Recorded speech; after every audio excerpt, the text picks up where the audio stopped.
Ne menez pas une vie qui n'est pas la vôtre. Ne comparez pas ce que vous faites avec ce que les autres font. Comparez-vous avec vos résultats d'hier. Voyez si vous êtes en train de progresser parce que par rapport à ce que vous faisiez l'année dernière. C'est ça qui est plus important. Parce que c'est ça qui correspond à vous, à votre spécificité. Si vous voulez aller à un niveau plus élevé, vous pouvez utiliser un levier qui est celui de se mettre avec l'autre pour qu'ensemble, nous puissions faire quelque chose de plus grand. Parce que 100% de 1 million, ça vaut moins que 1% de 10 milliards. C'est mieux d'avoir 1% d'un groupe puissant au lieu d'avoir 100% de médiocrité. Et c'est sur cette note que je vais terminer parce qu'aujourd'hui, j'ai compris par exemple, lorsque je faisais mes consultations en médecine à longueur de journée, qu'en réalité, les patients ne souffrent pas de ce dont on croit souvent. Et eux, ils l'ont compris mieux que moi. Parce qu'eux, ils l'ont compris, ils ont décidé de passer à l'action à travers le bénévolat, à travers des actions sociales. Pour toucher à quoi? L'humain. Sauf que pour toucher à l'humain, il faut apporter à l'humain ce dont il a besoin. Eux, ils ont décidé d'apporter des consultations, des opérations chirurgicales, des bancs dans des établissements, des moustiquaires imprégnés. Mais pour pouvoir avoir tout cela, il faut avoir de l'argent. Il faut que quelqu'un paye. Parce que si quelqu'un ne paye pas, ce n'est pas possible que ça se fasse. Quand vous êtes sur Internet, est-ce qu'il y a quelqu'un ici qui a payé pour être sur Facebook? Est-ce qu'il y a quelqu'un qui a payé pour créer sa boîte email? Bon, vous pensez que les ingénieurs de Facebook gagnent leur vie comment? Si vous ne payez jamais rien. Dès que vous créez votre compte gratuitement, vous vous connectez, vous publiez vos photos, vous êtes avec vos amis, vous draguez les filles, vous sortez ensemble, vous venez dire que voilà comment ça s'est passé. Vous venez même publier les sextapes. Bon, les ingénieurs qui se rassurent que les serveurs soient toujours fonctionnels pour que la plateforme ne s'arrête pas là. Eux, on les paye comment si vous ne payez rien? Ça veut dire qu'il y a quelqu'un qui paye. C'est qu'il y a quelqu'un qui paye pour que vous utilisiez ça gratuitement. Et comme vous êtes en train d'utiliser ça gratuitement, il faut bien qu'on prélève quelque chose chez vous pour vendre ça aux personnes qui payent. Ce qu'on prélève chez vous, c'est votre nom, c'est votre âge, c'est vos données de géolocalisation. C'est pour ça que vous ne pouvez pas désactiver le GPS de votre téléphone. C'est impossible. La fonction qu'on a mis dans votre téléphone où on dit désactiver là, c'est virtuel. On ne peut pas désactiver le GPS. Même quand le téléphone est éteint, on peut vous localiser. Et ce n'est pas pour rien, parce que c'est une information qu'on vend aux entreprises.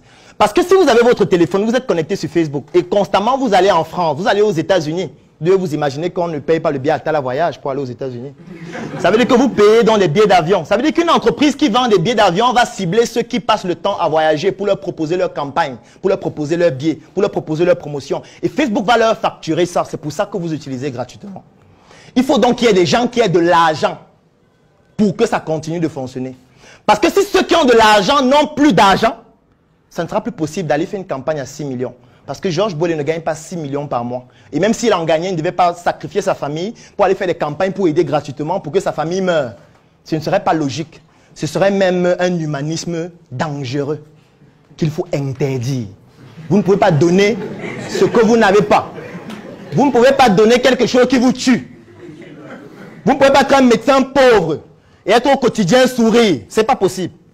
Pour sourire, il faut traverser et travestir les besoins élémentaires. Pour travestir les besoins élémentaires, il faut de l'argent. Moi, j'ai donc décidé de m'attaquer à la problématique de l'argent. Pourquoi? Parce qu'en réalité, un être humain, il est bio, il est psycho et il est social. Il y a la partie biologique, oui, le fonctionnement des organes, le foie, le cerveau, etc. Mais le problème qui se pose, c'est qu'il y a aussi la partie psychologique qui est l'état d'esprit. Il y a la partie sociale qui est l'interaction qu'on a dans notre environnement. Et les trois sont liés. C'est pour ça que l'être humain a cette dimension tridimensionnelle qu'on appelle biopsychosociale. Si vous avez un problème psychologique, ça va attaquer les deux autres aspects. Si vous avez un problème social, ça va attaquer les deux autres aspects. Imaginez-vous, vous avez un patient qui arrive à l'hôpital, vous le consultez, vous trouvez que voilà, il a des maux de tête depuis 2-3 mois. Vous prenez votre ordonnance, vous dites paracétamol. Alors qu'il vient de perdre son emploi à cause de la Covid. Vous pensez que le paracétamol va résoudre ses maux de tête? C'est possible? Et qu'il finit de boire le para, il rentre à la maison, sa femme dit, on n'a pas mangé depuis le matin, les enfants sont là, on les a chassés à l'école. Et l'enfant ne connaît pas l'entrepreneuriat. L'enfant connaît le lait qu'il doit consommer. Il connaît les couches qu'il doit porter. Votre truc de l'entrepreneuriat, ça ne l'intéresse pas, il ne connaît pas de quoi il s'agit. Vous allez leur dire quoi? Que non, croyons au paracétamol, ça va aller. Il faut à un moment donné qu'on mette la problématique de l'argent sur la table et qu'on permette aux gens de gagner de l'argent pour que des initiatives comme celle-ci ne disparaissent pas. Parce qu'aujourd'hui, si nous étions tous riches dans cette salle, on devait dire, docteur Georges Bollé, vraiment la présentation est extraordinaire. Moi, je trouve que vraiment, Tout le peuple doit soutenir ce que vous faites. Et pour ça, nous décidons de mettre une cagnotte de 2 milliards pour soutenir les campagnes pendant 10 ans. Ce n'est pas pertinent. Ça ne peut pas permettre de toucher plus de villages. Ça ne peut pas permettre de toucher d'autres pays. Mais comme on n'a pas d'argent, on dit... On dit vraiment, Docteur Boile est trop fort, il est puissant. C'est un docteur qui fait les choses extraordinaires. Mais il y a deux choses que toi tu peux faire. Soit tu l'accompagnes à le faire, c'est-à-dire tu vas porter les sacs, tu vas porter le maïs et tout. Ça a un coût qu'il faut payer, il faut que quelqu'un paye. Soit tu décides d'être la personne qui paye. Parce que je suis certain que si c'est nous-mêmes qui finançons tout ça, l'impact serait beaucoup plus grand encore. Parce que nous pourrions choisir les orientations. Et c'est ça qui est aussi important. Nous pourrions décider de dire, ok, ce qu'ils sont en train de faire, nous allons faire des études scientifiques dessus. Et nous aussi commencer à être les meilleurs dans les publications scientifiques. Parce que vous imaginez le nombre de données qu'on a lorsqu'on opère autant de patients. C'est la publication scientifique qui en sort, qui est publiée dans les plus grandes revues internationales. Et que personne d'autre ne peut faire à un coût aussi élevé. Nous, ça devait nous appartenir. On devait se dire, le fait qu'ils aillent dans tous les villages. Dans les villages, on a des substances, on a des médicaments, on a des plantes médicinales. On pourrait faire des études scientifiques en même temps. Ça devait être moins coûteux. Parce qu'eux, ils se déplacent chaque dimanche ou chaque week-end. Ça veut dire que le fait qu'on n'ait pas assez d'argent nous ampute dans notre capacité à rendre beaucoup plus rayonnante ce type d'activité. J'interpelle donc chacun d'entre nous à mettre l'argent.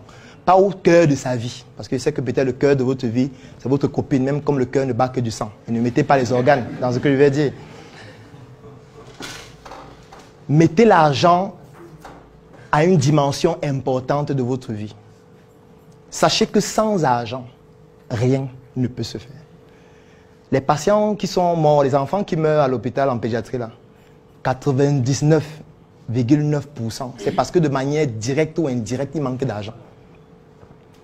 Ça veut dire qu'il y a des cas, et moi j'en ai vécu plusieurs, où un patient meurt parce qu'il n'y a pas 10 000. Et il meurt. Tout le monde voit comment il meurt. Et on ne peut rien faire. Parce que quand moi je suis sorti médecin au début, moi je me disais, non, ce n'est pas possible. Comment quelqu'un peut mourir parce qu'il n'y a pas 10 000? Je dois dire stop à ça. Et moi dans mon hôpital, qu'est-ce que je faisais? Quand je consultais un patient, et une dame par exemple qui avait son enfant, elle dit, ouais docteur, les médicaments que vous avez prescrits, je n'ai pas l'argent. Je dis, ça coûte combien? Elle dit 7 000, je prends 7 000, je donne. Elle dit, Jesus. Vraiment, que le Seigneur t'accompagne. Mais le problème qui se posait, c'est la même chose qui est arrivée au docteur Boilet. Ça veut dire qu'elle va au quartier, dit qu'il y a un médecin là, il est extraordinaire. Il te consulte, il te dit ce que tu as. Il te prescrit le médicament, il achète le médicament. Il paye les examens. Tu n'as plus rien à faire, c'est lui notre sécurité sociale.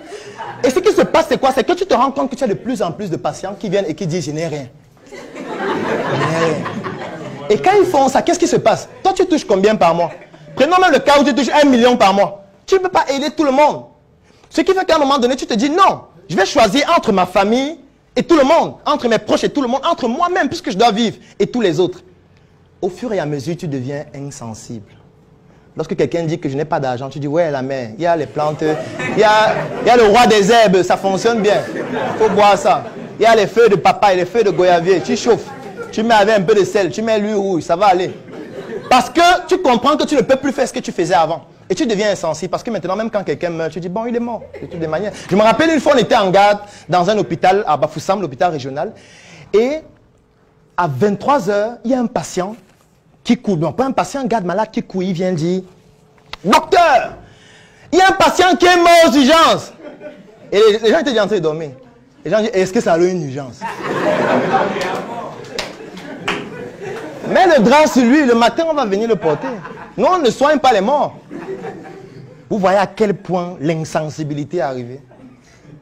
Je me rappelle une autre fois, il y a un patient qui est arrivé à l'hôpital, il avait eu des œdèmes. C'était toujours à Bafoussam. Il a eu des œdèmes, il est allé chez un marabout, on a scarifié son pied pendant 3 mois. Parce qu'on disait qu'on va enlever le mauvais sang. On scarifie, on appuie le sang, sort. Tu vois comment le sang est noir, non? C'est ça. Il mettait les produits, le sang noir sort. Son pied a pourri carrément. Avec des escarres partout. Il arrive dans l'hôpital, il est couché aux urgences. Et moi, j'étais étudiant en 5e année. J'arrive avec le médecin, bon, je ne peux pas le citer, mais je vais seulement dire ce qui s'est passé. J'arrive avec le médecin. Et quand le médecin arrive aux urgences, il dit, tu étais chez le marabout, n'est-ce pas? Tu sais qu'on va couper ton pied, non? Ce jour, Ce jour, je me suis demandé qu'est-ce qu'il fait là. Qu'est-ce qu'il fait ici? Parce que c'était extraordinaire. Ça veut dire, il n'a rien. Il dit non, on va couper ton pied. Parce que quand vous parlez, vous ne comprenez pas. Oui, que c'est rien, je maîtrise. Tu vas maîtriser au bloc. Et effectivement, on l'a amputé. C'est moins rigolo, n'est-ce pas? Parce que ça peut être un membre de votre famille, ça peut être votre mari, ça peut être votre frère, votre père, ou vous-même. J'offre 3 mois d'accompagnement sur mesure gratuitement à tous les membres de la Startup Academy. La Startup Academy, c'est cette initiative qui a vu le jour en 2016 et qui est basée sur un trépied que nous appelons le trépied idéologique, qui comporte la sensibilisation en ce qui concerne l'entrepreneuriat, la formation sur tous les métiers et les secteurs d'activité qui tournent autour des opportunités d'affaires et enfin l'investissement dans des projets. Que vous soyez un débutant, un étudiant, un entrepreneur ou alors toute personne qui est intéressée par les affaires, durant cet accompagnement qui va durer 3 mois et qui est entièrement gratuit, vous allez bénéficier de notre retour d'expérience, de notre visibilité et surtout de nos stratégies qui vont permettre à votre projet de pouvoir décoller. Je vais laisser un lien dans la description de cette vidéo et en commentaire. Vous cliquez dessus, vous remplissez le formulaire pour pouvoir bénéficier en exclusivité de cet accompagnement gratuit sur mesure par rapport à votre activité qui va durer 3 mois. Rendez-vous à la Startup Academy.